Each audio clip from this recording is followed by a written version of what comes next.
Agora nós vamos falar sobre energia, tá? Energia mecânica. Aqui tem uma parte também bem conceitual, tá certo? De energia, bem teórica. E depois eu vou dar algumas equações que são basicamente as mesmas de trabalho, tá bom? Então, na física, a gente diz que a energia não se cria nem se destrói, ela apenas se transforma. Só que isso foi montado em cima da frase de Lavoisier, né? Quando ele trabalhava em relação na química da massa molada, das reações, e ele dizia: a natureza nada se cria, nada se perde, tudo se transforma. Quando ele falava das reações químicas, aí ele jogou essa frase aí, tá certo? Então, é só para mostrar que a energia ela está sempre sendo convertida em diversas outras formas e diversos outros tipos. Ela nunca surge do nada. Não tem como, é por isso que não tem como existir chamado motor perpétuo, que seria um motor que você faria com que ele funcionasse sozinho para sempre.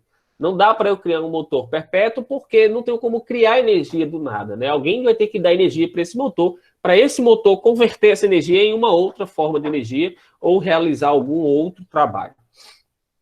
Então, existem relatos de Heron de Alexandria, né, de 10 a 70 depois de Cristo, que ele teria criado essa maquinazinha pequenininha que vocês estão vendo aqui no meio, que é uma primeira máquina térmica. Ela não tinha funcionalidade, mas ele viu que se ele aquecesse a água que tinha aqui embaixo, essa água ia virar vapor, ia subir por esses canos, ó, e aqui dentro tinha duas saídas, em sentidos contrários. E esse ar quente, ele ia sair por essas aberturas aqui. E na hora que esse ar quente começasse a sair, essa bolinha começava a girar e cada vez mais rápido, né? Quanto mais pressão tivesse lá dentro, mais rápido ela giraria. Inicialmente isso não serviu para nada, mas isso serviu de exemplo para futuramente a criação de outras máquinas térmicas, já que foi possível perceber que a energia, o calor, o vapor quente, ele poderia ser utilizado para realizar trabalho, para fazer alguma coisa. E aí, alguém quer falar?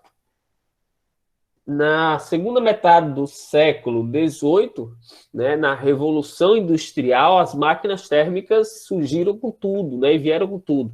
Então, aí eu tenho um exemplo de um barco a vapor, eu tenho a grande expressão, digamos assim, que marca bem essa Revolução Industrial, que são essas locomotivas, a Maria Fumaça, que era baseado também, era uma máquina térmica que funcionava através do calor, né?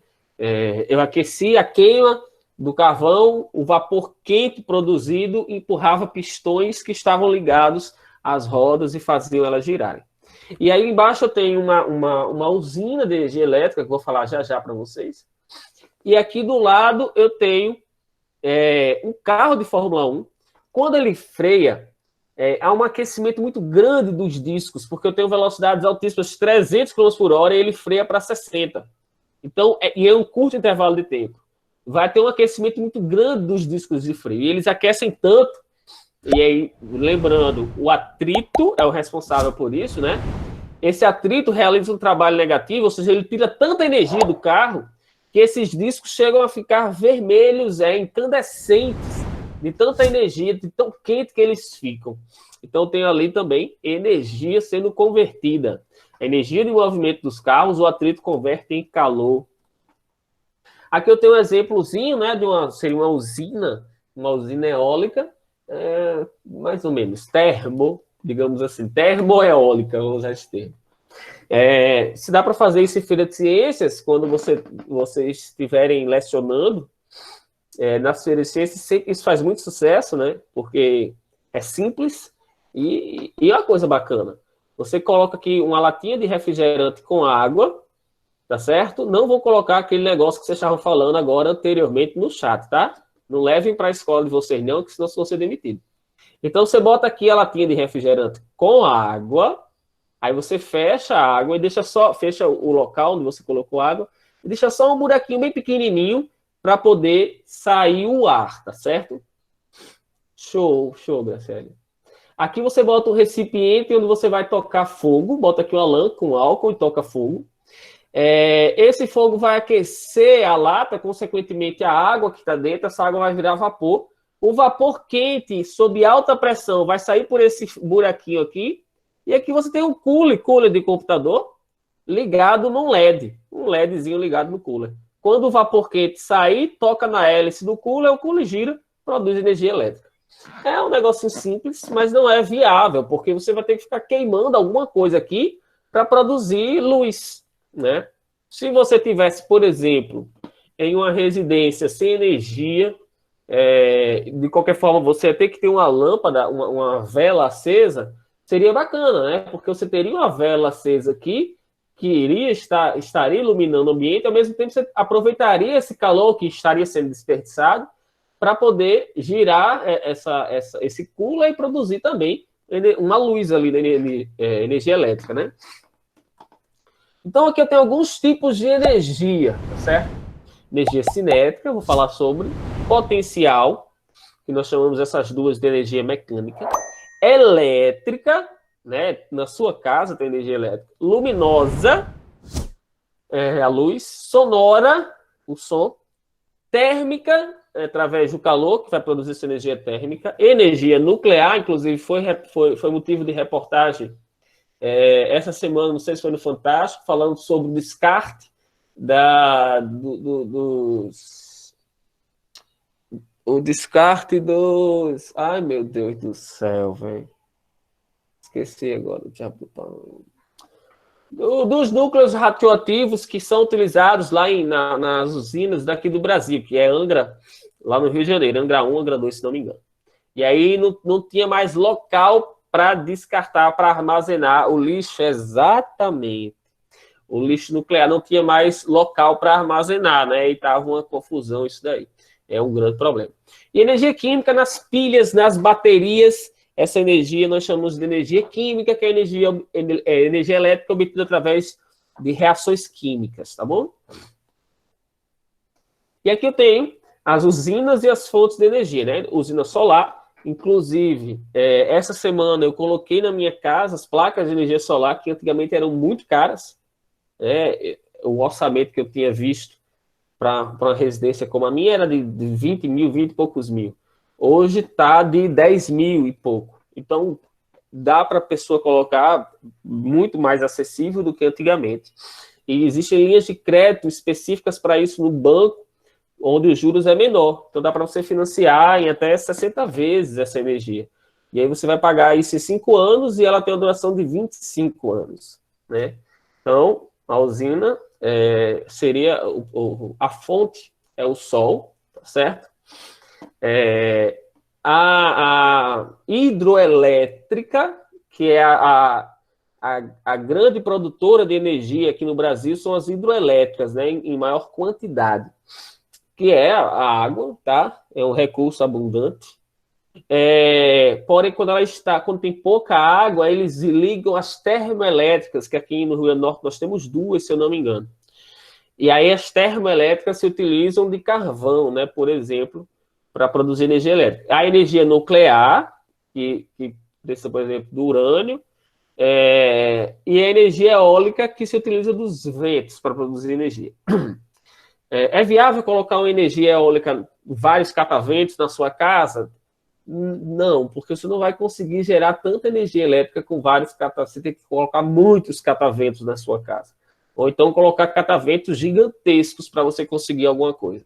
Né? Então, cataventos, por si só, o cara diz, mas se eu botar um catavento e conectar o meu carregador, vai dar sinal. Vai, mas não significa que o seu celular vai carregar. Ele vai dar sinal, mas não quer dizer que você vai conseguir carregar aquele celular ali. Beleza? Vai passar ali o dia todinho e vai dar arruinada de carga, né? Bem capaz de fazer o contrário, começar a consumir. Beleza? Como tem alguns carregadores que fazem isso. Carregadores mais antigos, que a corrente é bem baixinha, você coloca o celular para carregar, o celular não carrega e continua descarregando, né? Então aqui eu tenho as placas de energia solar que se utilizam do efeito fotoelétrico, que foi proposto por Albert Einstein. E aí ele verifica que quando essas células fotovoltaicas recebem energia solar, O sol, a luz do sol é energia.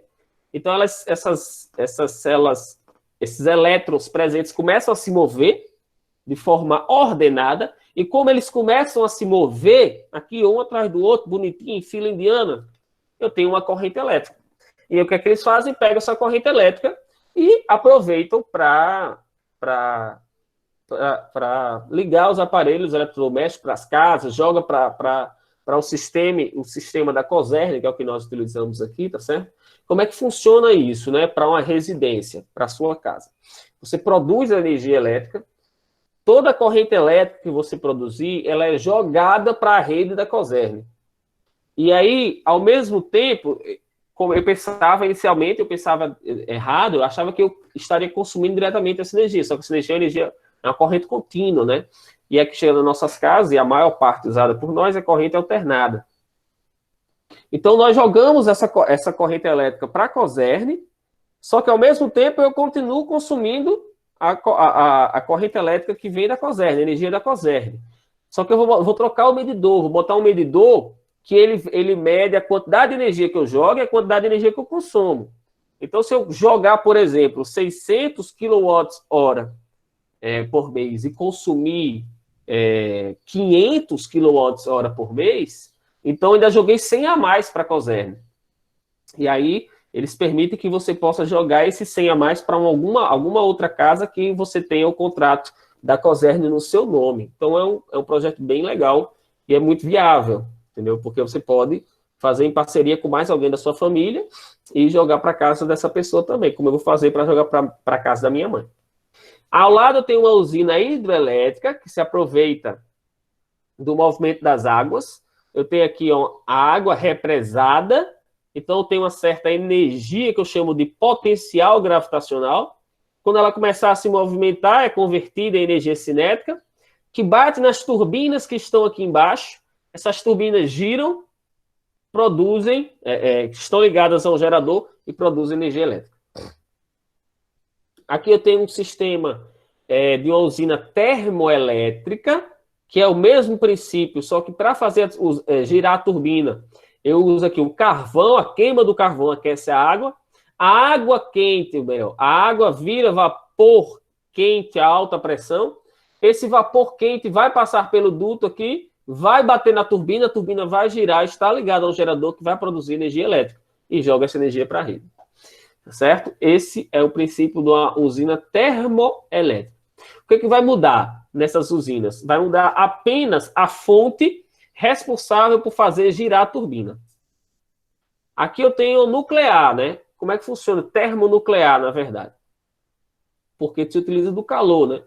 Eu tenho aqui a energia radioativa, né? Produzindo energia. Essa energia ela não é convertida diretamente. Eu não converto essa energia liberada pelos elementos radioativos. Eu não converto ela diretamente em energia elétrica. Ela é utilizada para aquecer a água vira vapor, o vapor quente bate nas turbinas, as turbinas giram e produzem energia elétrica. Aí tem que ser próximo a um rio ou a um lago para poder estar constantemente pegando água do mesmo para resfriar os sistemas. Quando isso não acontece, quando tem algum problema aí, você acaba tendo uma explosão, como ocorreu no Japão, certo? Essa fumacinha branca é vapor d'água, então não contamina. O problema da energia nuclear é o lixo radioativo, né?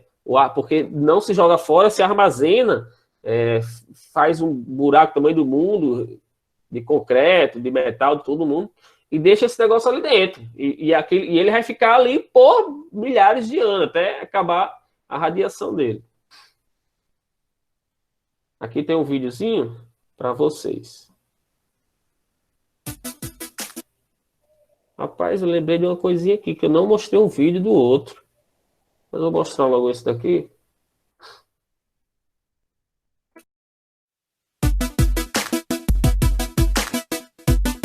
O Onix, ele é um gerador que, atrelado à perna, ele pega o movimento do joelho e converte na energia elétrica.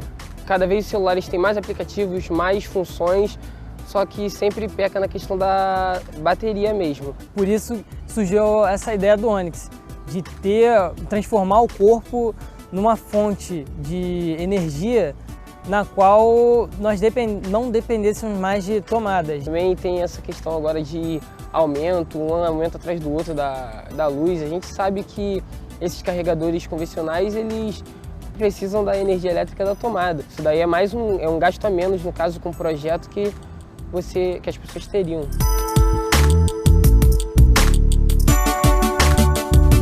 Esse equipamento na perna dele, velho, que é algum dispositivo de segurança, né, cara? Eu acho que é uma pochete. Ai, não sei, não dá pra saber o que é não. Carregador de celular? Como é que funciona esse dispositivo? Se trata de um bloco, né, com uma haste mecânica, que depois de encaixado na bolsa, ele pode ser preso à perna, como se ele já fizesse parte da perna. Que isso, sério mesmo? Que show! Agora eu só acredito vendo funcionar. Gente, tá carregando, eu não acredito. Maneiro, tô precisando de um. A tendência aí foi aproveitar o movimento do corpo justamente por conta da correria do dia a dia. É bom porque a pessoa vai para qualquer lugar que vá, não precisa ficar toda hora na tomada. Para carregar 100% o celular, é necessário caminhar 1 hora com o Onix. No caso de emergencial, 15 minutos já é o suficiente para poder fazer uma ligação, enviar uma mensagem.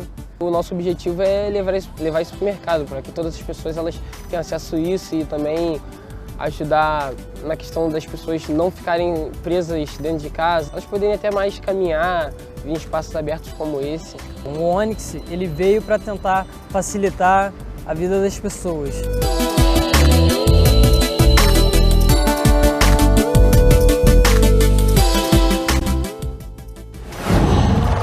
Uau! Então vocês viram aí que é um sistema que eles criaram, coloca na perna, e conforme a pessoa vai se movendo, a sua perna... Isso tem na mochila também, alguns já criaram para mochila, porque se você anda, por exemplo, se você correr com a mochila nas costas, você sabe muito bem o que acontece, né? A bolsa, ela fica batendo nas suas costas. Então, esse sobe e desce é uma conversão de energia. Tem energia cinética em potencial gravitacional, e se eu for fazendo isso aqui, essa maquininha ela vai absorvendo essa energia e vai convertendo em energia elétrica, isso, e eu consigo carregar o celular. No caso, ele fez isso na perna. Esse movimento de dobrar o joelho, de esticar, dobra, estica, seria uma forma de conversão de energia em energia elétrica. E aí, ele diz que em 1 hora consegue carregar o celular. Muito bacana, né? Aqui eu tenho um outro exemplo de conversão de energia, né? O cara criou em casa, no fundo do quintal dele, uma montanha-russa para os filhos, né? Eu só não faço isso porque eu não tenho um quintal com essas árvores ao fundo, né? Senão eu faria. E aí eu tenho a conversão de energia cinética, energia potencial gravitacional, cinética em gravitacional. E quanto menos atrito eu tiver, mais rápido esse carrinho se move, porque eu perco menos energia, né? Lembre da questão do trabalho.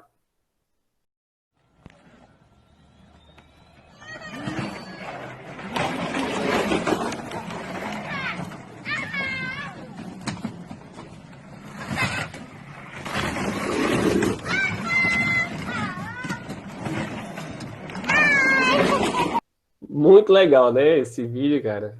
O cara fazer umas coisas dessa daí, muito, muito legal. Aqui, um colega, né, que eu conheci há pouco lá no Instagram, lembrando do meu Instagram, né, o Física em Mãos, esse aqui é o F de Física, né? E esse cara gravou esse vídeo aí, fantástico local. O local, a fazenda lá, tem uma mini hidrelétrica, né, vamos dizer assim. E aí ele explica nesse vídeo como que ocorre o funcionamento, como se dá o funcionamento da hidrelétrica. Fala galera do canal F de Física, tudo bom com vocês? Hoje a gente vai ter uma aulinha um pouco diferente. Estamos aqui na chácara do meu sogro. E a primeira coisa que eu reparei quando eu cheguei aqui, cara, foi muito a nossa amiga roda d'água. Essa roda d'água que funciona como se fosse uma pequena central hidrelétrica, beleza? Ela não pode ser classificada especificamente como uma PCH, porque ela não tem uma potência de geração de uma PCH, mas é uma centralzinha hidrelétrica, e hoje a gente vai aprender como funciona então esse processo de geração de eletricidade a partir da força da água. Vamos nessa? E a primeira coisa que você precisa fazer é gerar um desnível entre a água da montante e a água da jusante, para que você possa então utilizar-se da energia potencial gravitacional da água. Vocês veem que esse lado aqui, a montante, né, essa área está alagada porque foi feito um represamento, um sistema de represa aqui, que permite esse desnível, né, e aproveitamento da energia potencial gravitacional da água. Aqui a gente tem a nossa comporta, né, caso ele queira fazer algum serviço de manutenção da turbina, caso ele queira simplesmente parar o serviço, ele vai então fechar essa comporta e aí então ele pausa o serviço de geração de energia. Desse lado aqui vocês veem que a força da água é maior, nós estamos a jusante, então portanto o nível desse lado é menor do que o nível do outro lado, é o que possibilita então a rotação dessa roda d'água. Vamos entender aqui melhor como funciona a parte mecânica, né, dessa transmissão de movimento até a geração de eletricidade. Lembrem-se que o nível da montante é maior do que o nível da jusante, né? Então nós temos uma diferença de energia potencial gravitacional. Essa energia potencial gravitacional vai se transformar em energia cinética, dando então mais velocidade para essa água. Essa velocidade, essa água que vai então se chocar com as espátulas nessa roda d'água, vai fazer com que ela adquira esse movimento de rotação que vocês estão vendo aqui. Essa rotação, através de um acoplamento inicial pelo eixo, olha só, já pega até um link aí com movimento circular, né? Lembrando que no acoplamento pelo eixo, a frequência é igual, velocidades lineares são diferentes, mas a frequência é igual, né? Você vai ter aqui uma transmissão de movimento através de um sistema de polias que está aqui dentro, né, desse aparelho. Aqui dentro você tem também um motorzinho de partida inicial que serve para garantir a continuidade do movimento. E aí após o sistema de transmissão interno de polias aqui, você tem então um movimento de maior velocidade saindo desse lado aqui, ó. Você perceba que ali, ó, ela está girando com uma velocidade angular bem baixa. Esse sistema de polias aqui serve justamente para dar uma velocidade de saída maior do lado de fora. Aí sim você pega então essa rotação agora com acoplamento não mais pelo eixo, agora acoplamento pelas bordas, com velocidade linear igual, ok? Você transmite aqui para esse outro sistema e agora sim nós chegamos no nosso gerador, né? E aí lembra que o gerador utiliza a lei de Lenz, que diz que a natureza eletromagnética não gosta de variações no seu fluxo magnético, no seu fluxo de campo magnético.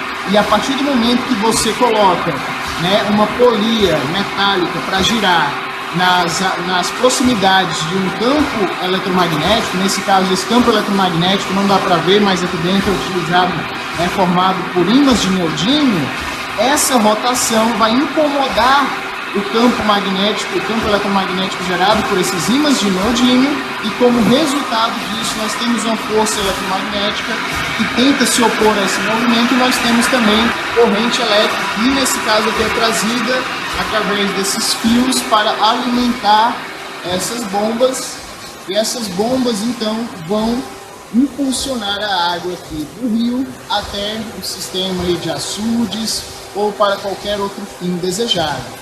Beleza? Então, resumindo, pessoal, nós temos primeiro uma transformação de energia potencial gravitacional causada por um desnível da água da montante em relação à jusante. Essa energia potencial gravitacional vai se transformar em energia cinética. Essa energia cinética dá então movimento à roda d'água, por um sistema de polias. Então essa energia cinética ainda até aqui só temos energia cinética, pessoal. Até aqui só temos energia cinética. Tivemos aí duas transformações. Essa energia cinética, então, através da lei de Lenz, vai transformar a energia mecânica em energia elétrica, ok? nesse caso aqui, alimentando essas bombas. E posteriormente, essa energia elétrica vai se transformar em energia cinética novamente, levando essa água do rio até o sistema de açudes. É isso aí, pessoal. Espero que vocês tenham gostado do vídeo. Espero que tenham entendido aí um pouquinho sobre o sistema de geração de eletricidade, né, a partir da força da água. A gente chama esse tipo de geração hidroelétrica, que é dessa mesma forma que as usinas hidrelétricas se utilizam para gerar eletricidade. A única coisa que vai mudar é o sistema de turbinas, vão acrescentar mais turbinas, vão dar uma queda d'água maior, mas o princípio é esse. Se você gostou desse vídeo, não esquece de deixar aí o seu gostei, de curtir, de compartilhar com seus amigos, se inscreve no nosso canal para dar aquela força para a gente continuar fazendo mais materiais de qualidade, especialmente para vocês, beleza? Massa, né, galera? O cara fez uma hidrelétrica aproveitando o rio que passa ali no terreno dele. Achei fantástico, fantástico isso daí. É muita física aplicada aí. Dá pra gente entender bem direitinho. Esse colega aí explicou bem direitinho o funcionamento dessa nossa usina hidrelétrica. Aqui eu tenho uma maquinazinha simples, que é parecida com aquela de Aeron, que eu mostrei para vocês. Aquela bolinha ficava girando, só que aqui é como se a saída do ar... a saída do ar está para baixo. Então, quando eu aquecer, esse ar não vai fazer a bolinha girar, mas vai fazer esse meu brinquedinho ficar girando aí. Esse aqui é mais rapidinho. É rápido. Começa a aquecer, o ar já se expande, já começa a sair o ar, já começa a sair, e ele já começa a girar, né? Então, não tem utilidade, mas é uma máquina térmica que se utiliza da conversão de energia. Assim não tem utilidade, mas eu posso dar uma utilidade bacana para ela. Bem, então nós vimos aí algumas transformações de energia, né, para vocês verem como a energia é importante na nossa vida, no nosso dia a dia. E a energia, muito que o cara falou, a energia cinética, energia potencial gravitacional, né, falando da hidrelétrica. Essas energias, juntamente com a energia potencial elástica, elas fazem parte da energia que nós chamamos de energia mecânica. O que é energia mecânica? É a soma desses três carinhas, cinética, gravitacional e elástica. A unidade da energia é o joule, da mesma forma, a unidade do trabalho também é o joule.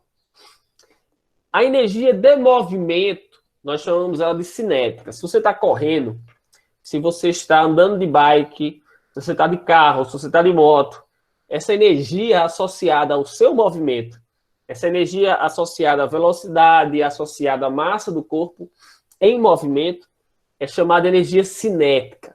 Sempre que o corpo estiver em movimento, você vai associar essa palavra cinética, cinemática, ao movimento, cinética, tá certo? Então, energia cinética está relacionada com o movimento dos corpos, com a velocidade e com a massa deles. Quanto mais rápido você tiver, mais energia cinética você tem. Se você para de vez, então você perdeu, você transformou essa sua energia cinética em alguma outra forma, em algum outro tipo de energia. E aí o trabalho é a variação da energia cinética, porque o trabalho, para vocês, que se eu forneço ou retiro energia de um sistema, eu realizo um trabalho. Então, se eu tenho um carro a 100 km por hora, e ele vai parar totalmente, chegar a zero km por hora, então ele perdeu energia. Se ele perdeu energia, é porque alguém tirou energia dele. Quem tirou energia dele? O atrito. Então, esse atrito fez um trabalho negativo, tá certo? Por isso que o trabalho é a variação da energia cinética. Eu tinha uma energia cinética grande, essa energia foi para zero, variou a energia cinética. Quem foi que fez variar? O trabalho realizado pelo atrito. Energia potencial, ela pode ser gravitacional e pode ser elástica. A gravitacional está relacionada com a altura, igual a força-peso. E a elástica com corpos elásticos, tá? Igual ao trabalho da força elástica. Então, aqui, trabalho da força-peso, trabalho da força elástica. Aqui, quando eu tenho um corpo a uma certa altura, esse corpo, nesse momento, ele possui uma certa energia potencial gravitacional. O que significa isso? Energia potencial é no sentido de que ela pode ser armazenada. Ela está potencialmente preparada para ser utilizada. Se eu soltar esse objeto, ele começa a converter essa energia que ele tinha aqui armazenada, chamada gravitacional, ele começa a entrar em movimento. Então, ele começa a converter essa energia gravitacional em energia cinética. Quanto maior a energia cinética, menor a gravitacional. Quanto mais ele cai, mais ele aumenta a velocidade e a altura diminui. Então, se a altura vai diminuindo, a gravitacional vai diminuindo e a velocidade vai aumentando, ou seja, a cinética vai aumentando. Cinética e gravitacional são energias inversamente proporcionais, tá certo? Se uma está grande, a outra está pequena. Por exemplo, você está descendo uma ladeira de bike, né? Quando vocês eram boys, acho que vocês procuravam uma ladeira para poder descer de bike no velô, né? Se você está lá em cima da ladeira, você está parado, mas você tem uma energia potencial gravitacional armazenada, preparada para ser utilizada. Quando você começa a entrar em movimento, você começa a ganhar velocidade, sua velocidade começa a aumentar, mas a gravitacional começa a diminuir, porque você está chegando próximo ao nível do chão. Então, você tem uma gravitacional diminuindo, uma cinética aumentando, você começa a ganhar velocidade. Porém, se por acaso tivesse nessa ladeira e sua velocidade não aumentasse, o vento forte, o vento contrário é tão forte que ele está fazendo com que sua velocidade permaneça constante. Então, se a sua velocidade não está aumentando, mas a gravitacional continua diminuindo, porque você continua baixando a altura, a velocidade deveria aumentar, mas ela não está aumentando porque está tendo a resistência do ar. E essa resistência do ar está tirando energia de você. Ela está realizando um trabalho negativo, e aí você não consegue mais aumentar a sua velocidade, e a sua velocidade permanece constante. Beleza, galera? Então, está aqui, ó, a energia da hidrelétrica, a água armazenada a uma certa altura, ela possui uma certa energia potencial gravitacional, ela começa a descer pelo aquele caminho, ela começa a ser convertida em energia cinética, bate na turbina, faz girar a turbina. Aí, no caso ali do exemplo, eu tenho polias, porque aquela rodana grandona, ela gira devagarinho, mas ela está ligada, ela está acoplada em uma polia pequena, que vai ser ligada em outra, que vai fazer com que essa gire mais rápido, e é ligada em outra, e assim eu vou aumentando essa velocidade de giro. Isso é importante para poder, lá no final, eu ter muitos giros, e assim eu vou conseguir produzir muita energia. Se eu colocasse diretamente a velocidade de giro daquela roda lá no meu gerador, onde ele falou do campo magnético, eu não ia produzir uma energia considerável, nem produzir energia para nada. Então, por isso que eu tenho que ter uma série de polias que vão passando esse movimento de um para o outro. Aqui eu tenho energia potencial elástica, né? O índio tensionou aqui o seu arco e flecha, então eu tenho uma certa energia armazenada, nesse caso elástica. Quando ele solta, essa energia é convertida em energia cinética. Um exemplo, se você vai saltar de bungee jump, na hora que você está lá em cima da ponte, você tem energia potencial gravitacional, você está paradinho lá em cima. Não tem cinética, nem tem elástica. Só que você tem um elástico preso nos pés, né? E aí, na hora que você salta, começa a energia gravitacional começa a diminuir, porque a altura está diminuindo, mas você começou a ganhar velocidade, então sua energia cinética começou a aumentar. Quando você começa a esticar o elástico, a sua velocidade agora começa a diminuir, porque o elástico começou a acumular energia potencial elástica. E aí o elástico estica até você parar. Nesse ponto onde você para, a energia elástica ela é máxima, ele absorveu o máximo de energia possível. E aí ele joga você de volta, convertendo de novo essa energia em cinética e em gravitacional. Muito legal, certo? Isso são conversões de energia.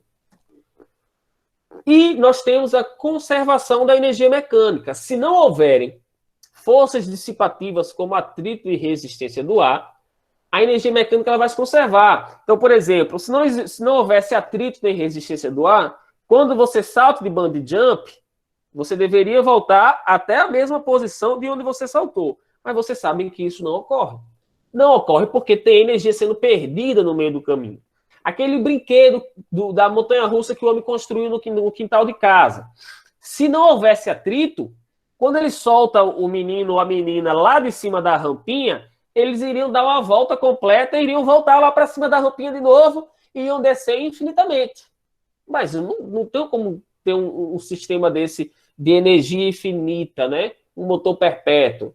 Então, eles vão gastando energia, quando chega no ponto, não conseguem mais subir. Eles podem até subir até um certo ponto, e aí o cara vai, empurra de novo, eles descem, e assim eu vou. Se não houvesse atrito nem resistência do ar, eles certamente iriam ficar ali subindo e descendo para sempre. Certo? Isso chama-se conservação da energia mecânica. A energia que ele tem lá em cima tem que ser igual à energia que ele tem lá embaixo, porque não houve perdas de energia. Daqui é a montanha-russa. A energia dele no ponto A, se vai haver conservação de energia, tem que ser a energia do ponto B, que no caso aqui é gravitacional, aqui é cinética, que tem que ser igual a do ponto C, que nesse caso aqui ó, é cinética mais gravitacional, porque ele tem altura, mas também tem velocidade. Então assim eu vou convertendo as energias. Lógico que na montanha-russa tem um sistema de eletricidade que vai fornecer energia para os carrinhos, né? Eles não funcionam só na base do empurrão, igual o camarada lá. Aqui eu tenho um sistema muito legal. E esse sistema, esses experimentos mostram que quanto mais conversões de energia você tiver no sistema, mais rápido você consegue se mover. Então, eu tenho duas rampas, uma quase retinha e uma cheia de curvas. É natural que você espere que a mais retinha faça a bolinha chegar primeiro. Só que vocês vão se surpreender com os resultados. E tem uma curva chamada também curva de Brasquios. Curva de Brasquios. Sei lá o nome desse fresco. Esqueci. É alguma coisa assim. Curva de Brasquios. Não sei pronunciar, não. Enfim. Essa curva é a curva onde uma bolinha poderia ter o menor tempo entre dois pontos, né? Não seria uma reta, seria nessa curva. Vou mostrar aqui para vocês.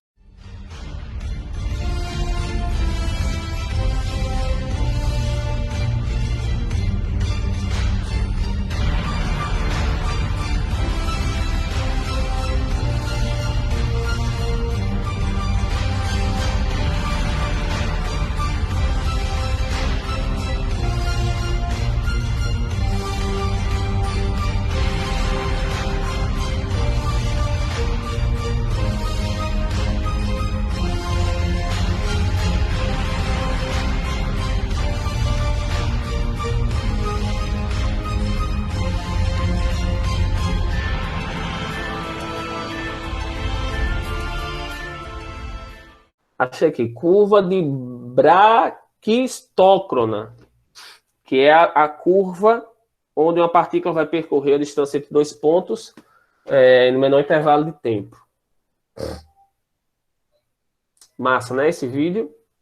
Aqui eu tenho um exemplo, tá? Diga assim, um bloco de massa 0,6 kg é abandonado a partir do repouso de um ponto A. O ponto A está a 2 metros de altura. E a mola possui uma constante K de 150 Newton por metro. Determine a maior compressão que essa mola vai ter. Então, o que acontece? Nesse ponto A aqui, ó, qual é a energia que esse bloquinho tem? Energia potencial gravitacional. Ele vai descer, vai haver uma conversão em energia cinética.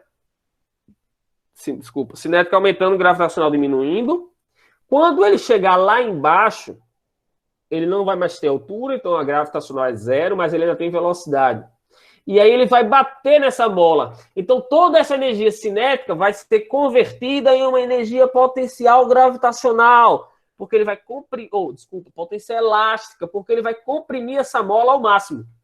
E aí ele quer saber qual é a máxima compressão. Como é que eu faço a continha? Se eu vou considerar que não existe atrito, então a energia que esse bloquinho tem em A é igual à energia dele aqui, ó, na molinha. Ou seja, energia potencial gravitacional igual à energia potencial elástica. Então, eu igualo energia potencial gravitacional, mgh, igual a energia elástica, kx ao quadrado sobre 2. E aí eu descubro o valor de x. Vou adiantar aqui rapidinho. Conceito de potência. Bem, potência é a quantidade de energia que pode ser convertida por segundo. Por exemplo, se você tem um som na sua casa de 600 watts de potência e eu tenho um som na minha casa de 200 watts de potência, o som da sua casa é muito mais potente do que o meu. Mas para funcionar, ele consome também muito mais energia. Então, por exemplo, eu tenho um carro com 120 cavalos de potência, meu vizinho tem um carro de 80 cavalos de potência. O meu carro tem muito mais potência do que o dele. Então, por exemplo, em 100 metros, eu vou conseguir percorrer essa distância em um tempo muito menor. Eu vou realizar aquele trabalho em um tempo muito menor, aquele deslocamento, tá certo? Então, a potência está relacionada com essa quantidade de energia que ela é convertida. Um chuveiro elétrico, normalmente ele tem 2.000 watts de potência, 3.000 watts de potência. Se você bota ele na posição mais quente, digamos de 3.000 watts de potência, ele vai estar consumindo uma energia exagerada de alta. Então ele está consumindo muita energia. O chuveiro elétrico é um grande vilão do consumo de energia na casa. E quando você... O ideal é que, se você for aquecer a água, que você use na menor posição de água quente possível, para que você não consuma tanta energia. E é o suficiente para, a gente chama, quebrar a frieza da água, né? Sem precisar esquentar demais para fazer café. Professor, eu tive uma experiência, eu tive que trocar o disjuntor do meu medidor de energia, porque a potência do chuveiro era muito alta, a parte elétrica era toda indicada para o imóvel, era de 4 milímetros, tudo indicado como o sistema de eletricidade permitia, mas aí o chuveiro ele tem uma potência muito maior e a sorte é que o disjuntor, o estrago ficou só no disjuntor, né? Exatamente, Carla. Normalmente, o chuveiro elétrico ele tem que ter um disjuntor próprio, né? Não compartilhar. Normalmente, o problema é que em algumas casas as pessoas instalam o chuveiro elétrico direto no disjuntor geral da casa. E como ele puxa uma corrente elétrica muito grande, acaba disparando o disjuntor. O professor tinha 3 disjuntores, um no chuveiro, um dentro do imóvel e no medidor de energia na rua. Ele queimou, ele danificou o da rua, para você ter noção. Pronto, pois é, perigoso. E aí, o que acontece? Em uma casa, normalmente, nós temos, por exemplo, as casas, as que são construídas, né, as mais novas, elas têm um quadro, né, eu digo as mais novas porque tem casas antigas que não tem, infelizmente, os caras botavam de qualquer jeito. Então, você tem um quadro de disjuntores, né?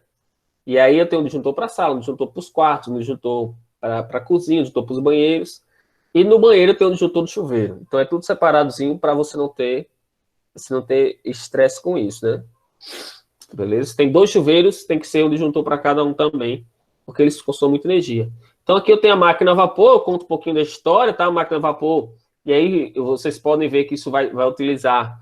Essa inicialmente era para puxar a água das minas, mas depois nós temos várias máquinas a vapor, que eu já mostrei aqui, a vapor não, desculpa, que utilizam o calor como fonte de energia. Só adiantar aqui, tá? A potência é dada como por trabalho sobre tempo ou energia sobre tempo, tá certo? Vocês podem calcular potência como sendo trabalho ou energia sobre tempo, porque trabalho e energia tem a mesma unidade, que é o joule. E a energia consumida na sua casa, por exemplo, na minha casa, eu consumo em média 200 kW de energia, quilowatt-hora de energia por mês. Você pegar a sua conta da COSERN, tem dizendo quanto você consome. Então, você consome, sei lá, 150 kWh por mês. E dá para você saber quanto cada aparelho da sua casa consome. Você faz uma continha como essa. Pega a potência da lâmpada, por exemplo. Eu tenho uma lâmpada de 15 watts. Quanto tempo essa lâmpada fica ligada? Ela fica ligada 10 horas por dia. Então, por dia, eu tenho 150 watts de consumo só dessa lâmpada. Então, em um mês são... Vamos botar que o mês seja de 30 dias. Então, eu vou ter um consumo de mais ou menos 4.500 watts-hora por mês. Que vai ser 4.500, 4,5 kW-hora. Como o preço do quilowatt na COSERN, eu nem lembro agora, mas vamos chutar que seja mais ou menos, sei lá, 80 centavos. Então, 4,5 kWh por mês vezes 80 centavos, essa minha única lâmpada acesa, ela está consumindo por mês R$3,6, ou seja, R$3,60. E com essa conta você consegue calcular quanto cada coisinha da sua casa consome. para você ter uma noção do que está consumindo mais, o que você pode desligar para economizar energia e gastar menos. E essa equação, potência vezes tempo. Eu não vou responder para a gente não perder muito tempo. Já passou do nosso horário. Tem uma outra unidade de potência que é o cavalo, tá certo? O cavalo, vapor ou HP, que também é muito parecido os valores dele. Depois a gente adentra nisso daqui. Aqui eu mostro a potência do coração humano, tá? Depois vocês podem dar uma olhadinha. E por fim, rendimento. O rendimento de uma máquina é o quanto a máquina ela consegue aproveitar da energia que é fornecida a ela. Então, você sabe que nem toda energia que você fornece, por exemplo, a um ventilador, ele utiliza para funcionar, porque ele converte, né, na verdade, para fazer a hélice girar, porque ele esquenta, ele faz barulho. Então, tudo isso faz com que a energia dele vai sendo perdida. Então, o rendimento, por exemplo, de um carro, o motor de um carro aquece demais. Se você parar em casa, tem carro que ainda fica com a ventoinha ligada lá para poder resfriar o motor. Então, nem toda a energia fornecida pelo combustível, pela gasolina, pelo diesel, pelo álcool, ele utiliza para se mover. Boa parte, mas boa parte mesmo, ele perde esquentando. O rendimento do motor de um carro é em torno de 20%. Então, é um rendimento muito baixo. 20% só de todo combustível que eu coloco. Né? Quanto mais quilômetro por litro um carro faz, maior o rendimento dele. Né? E a ideia é que ele tenha menos atrito, que ele esquente menos, que ele faça menos barulho. Quanto menos tudo isso ele fizer, maior vai ser o aproveitamento, o rendimento desse objeto, desse meu veículo. Né? E o rendimento pode ser dado como a energia útil sobre a total ou a potência útil sobre a potência total. Não sei se vocês já perceberam, mas quando vocês pegam um aparelho, ele tem dizendo a potência de entrada e a potência nominal, tá? Ele tem a potência que é a potência útil que ele utiliza para funcionar, e ele tem a potência nominal, que é a potência de entrada. Por exemplo, a potência de entrada é 2.000 watts, mas a potência útil dele é só 1.500, ou seja, 500 desses 2.000 ele perde. É uma potência que é dissipada, que é perdida na forma de calor, por exemplo. Beleza, galera? Desculpa ter dado uma acelerada no final, porque nosso tempo estourou. Mas na próxima aula a gente comenta mais um pouco sobre isso, certo? Alguém tem alguma pergunta?